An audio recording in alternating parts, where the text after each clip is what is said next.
Perdana Menteri Tun Dr. Mahathir Mohamad sememangnya negarawan ulung yang cukup dihormati bukan sahaja di Malaysia, malah di peringkat global. Banyak sebenarnya kebijaksanaan beliau yang dapat kita lihat, dan apa yang kita ada di Malaysia sekarang ini, kalau kita lihat di sekeliling kita, kebanyakannya adalah hasil cetusan dan juga ilham yang amat berhormat Perdana Menteri Tun Dr. Mahathir Mohamad. Hari ini kami akan bawakan kepada anda, akan mulakan segmen Selamat Pagi Malaysia dengan berkongsi kepada anda Tun Dr. Mahathir, ikon kepimpinan masa hadapan, bersama dengan dua individu yang merupakan ahli kelab inspirasi Tun Dr. Mahathir. Saya bersama dengan presidennya, iaitu Tuan Ahmad Fazil Muhammad, dan juga di sebelahnya Datuk Dr. Abdul Halim Navagani, Naib Presiden Kelab Inspirasi Tun Dr. Mahathir Mohamad. Assalamualaikum. Waalaikumsalam. Selamat pagi, terima kasih bersama dengan kami.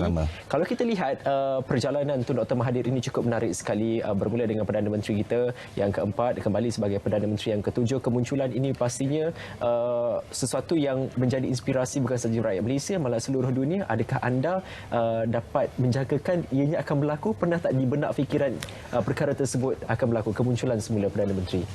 Kalau ikut daripada sejarah awal Tun Dr. Mahathir Mohamad itu sendiri, selama 22 tahun, kalau ramai di kalangan rakan-rakan saya di dalam maupun di luar negara memanggil beliau dengan macam-macam gelaran, born to be a politician, macam-macam.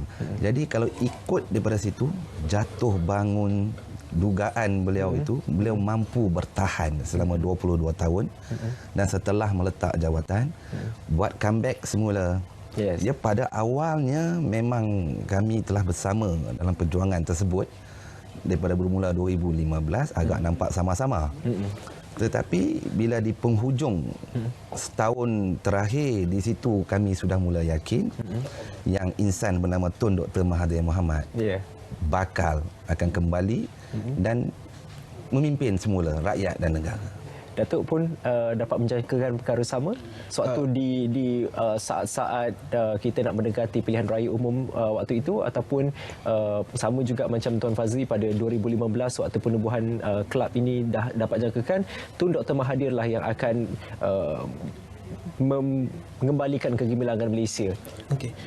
Sama juga pada awalnya mungkin kita masih sama-sama cuma pada akhir-akhir sebelum Tun Dr. Mahathir diangkat semula sebagai Perdana Menteri yang ketujuh, kita nampak gelombang tu lebih kepada menyokong beliau, dan gelombang ini sebenarnya bukan merujuk pada mana-mana parti politik. Gelombang ini gelombang yang mendahagakan kepimpinan beliau. Gelombang yang mendahagakan intelektual beliau untuk memimpin negara. Itu yang berlaku. Apa kepimpinan dan juga intelektual yang anda banggakan sekali yang ada pada diri Tun Dr. Mahathir Mohamad? Banyak. Kalau kita tengok daripada awal tahun 81, bagaimana Malaysia sebuah negara pertanian, beliau ubah pemikiran rakyat Malaysia kepada ke arah teknologi, dan kemudian disusuli dengan pembangunan yang tidak dijangkau sebelum ini oleh bekas-bekas Perdana Menteri pertama, kedua, ketiga. Cuma berlaku di era beliau. Dan perkara itu agak terbantut bila yang kelima dan keenam. Dari proses pembangunan, dari segi teknologinya, beliau diibarat bagi saya, beliau melihat jauh ke depan. Bukan untuk besok, bukan untuk bulan depan, tapi setiap perancangan beliau untuk rakyat dan negara ini agak jauh. Dan lagi satu saya nak tambah sikit, individu yang bernama Tun Dr. Mahathir ini merentasi kepartian dengan kerajaan yang lain, dan selepas pilihan raya dengan kerajaan yang lain, beliau masih mampu memenangi dalam pilihan raya.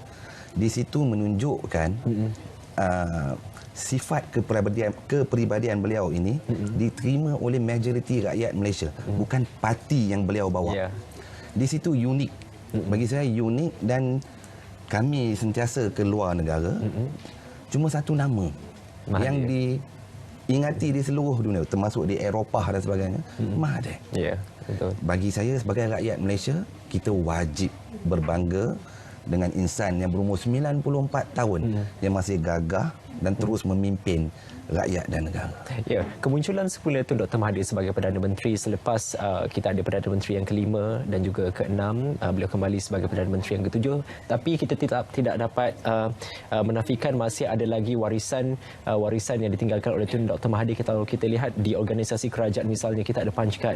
Name tag juga saya sebenarnya bawa tapi saya terlupa untuk pakai. Ini satu warisan Tun Dr. Mahathir yang sangat bermanfaat Itu saya sekali tengok untuk tadi tu, muda ada name tag. Itu saya. Bagi Datuk sendiri, apa yang masih lagi kekal? Sebab kita tak pernah nafikan mesti ada dua Perdana Menteri selepas Tun Dr. Mahathir bergelar PM keempat. Masih ada lagi sehingga sekarang ini yang Datuk lihat. Nampak je, ini Tun Dr. Mahathir punya idea. Okey. Sebenarnya terlampau banyak kita nak cakap. 22 tahun dalam Perdana Menteri keempat dan masuk ni dah hampir setahun juga, hampir 23 tahun. Terlampau banyak yang beliau bawa.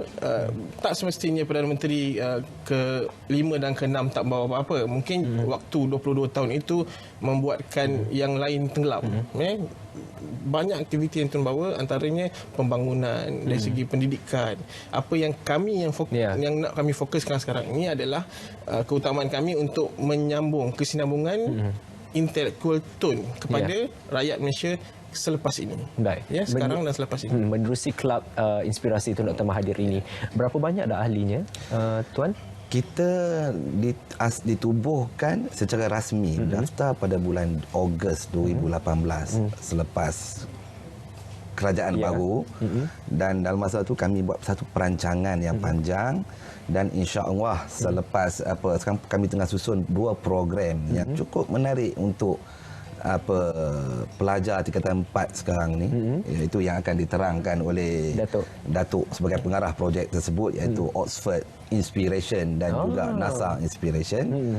Jadi saya lebih Datuk kupaskan program ni kita cadangkan akan dijalankan pada bulan Disember, cuti sekolah, dan mana kita dah aturkan 15 student daripada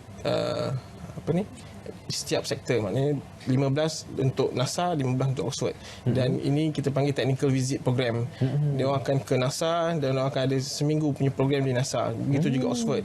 Walaupun dia masih lagi tingkatan 3, tingkatan 4, tapi dia dah ada pengalaman stay di Oxford, belajar di Oxford dan alami education system di Oxford sendiri. Tujuan dia bukan kita nak menunjuk-nunjuk, tapi untuk mereka bawa balik ilmu yang mereka belajar untuk sambung pada kawan-kawan mereka yang lain. Dan program ini fully covered by NGO, dan kita akan susulkan program-program ini dalam masa-masa akan datang juga. Menerusi program berkenaan, apa yang kita boleh expect supaya legasi Tun Dr. Mahathir ini dapat diteruskan? Apa outcome yang kita boleh jangkakan? Okey, menerusi program ini kita akan dapat lahirkan lebih banyak Tun Dr. Mahathir. Okey, kalau kita ikut daripada kata-kata daripada Tun Dr. Mahathir itu sendiri, antara yang menarik perhatian saya adalah ubah mindset daripada bekerja kepada perniagaan. Maksudnya pemikiran Tun itu sendiri, dia nak bawa kita ni untuk pemikiran masyarakat Malaysia ini berubah mengikut zaman. Sebagai contoh, timbalan Presiden kami sendiri pergi ke London untuk mengikuti convocation kakaknya. Balik, dia cuma pergi tengok, balik pada di situ dia dah tanam diri dia, saya akan ke sana juga. Jadi itu yang kami fikirkan, yang bukan jalan berlaku-berlaku. Saya. Program-program tersebut seperti contoh budak yang kata 4 yang bijak pandai, bawa ke NASA selama 1 minggu. InsyaAllah kami amat yakin semangat itu satu hari nanti, bukan sekarang masa terdekat, tapi akan datang, akan melahirkan mungkin technical tentang teknologi angkasa lepas. Kita akan dapat berbangga dengan rakyat Malaysia itu sendiri, bukan dari segi kepimpinan saja, tapi dari segi penguasaan ilmu teknologi. Kalau saya boleh tambah sikit, silakan. Contoh NASA sendiri, hampir 30% pekerja NASA itu daripada Asia, terutama India, Pakistan, Bangladesh. So mereka ini program yang mereka mulakan ini bukan baru. Negara mereka dah mulakan projek ini 15-20 tahun yang dulu. So jadi kalau kita mula sekarang ni, kemungkinan impak tu kita nampak 10-15 tahun yang akan datang. Tapi selagi kita tak mula, selagi tu kita tak akan nampak. Jadi apabila kita mulakan program tu, mungkin selepas kami ada orang yang menyambung lagi itu. Biar lambat asalkan kita dah laksanakannya, jangan tak buat langsung. Bagaimana kalau mereka ataupun rakyat Malaysia yang ingin menyertai menjadi bahagian daripada Kelab Inspirasi Tun Dr. Mahathir? InsyaAllah selepas kita lancarkan dua program ini, kita akan membuka keahlian kepada seluruh rakyat Malaysia yang nak join kelab Inspirasi Tun Mahathir ini, dan juga kita juga bekerjasama erat dengan timbalan Presiden kelab itu sendiri. Datangnya seorang Presiden Pertubuhan Seni Silat Lincah Malaysia dengan 200-300 ribu keahlian. Jadi dari segi keahlian yang kami jangkakan selepas kami buka pendaftaran nanti mungkin besar, insyaAllah keahlian tersebut. Jadi insyaAllah dengan program-program yang kami susun, apa yang kami rancang, dan saya berharap seluruh rakyat Malaysia menyokong agar bukan sahaja bergantung kepada kerajaan saja. Betul. Sebaliknya sebagai NGO di zaman kerajaan baru ini, bukan lagi kami tidak nak digelar NGO politik. No, kami tidak ada kena-mengena dengan mana-mana parti politik. Baik, insyaAllah kita harapkan yang terbaik. Semoga lebih ramai rakyat Malaysia yang akan menyertai Kelab Inspirasi Tun Dr. Mahathir. Walaupun anda tidak mungkin berkesempatan untuk menyertai kelab ini, tapi anda sebagai individu sendiri perlu untuk meresapi setiap legasi yang ditinggalkan oleh Tun Dr. Mahathir Mohamad untuk kita mengembalikan kegemilangan Malaysia pada tahun-tahun akan datang. Terima kasih banyak-banyak Tuan Fazli dan juga Datuk kerana bersama dengan kami. Kita doakan yang terbaik untuk apa saja yang anda rancangkan untuk membangunkan Malaysia. Baik, kita akan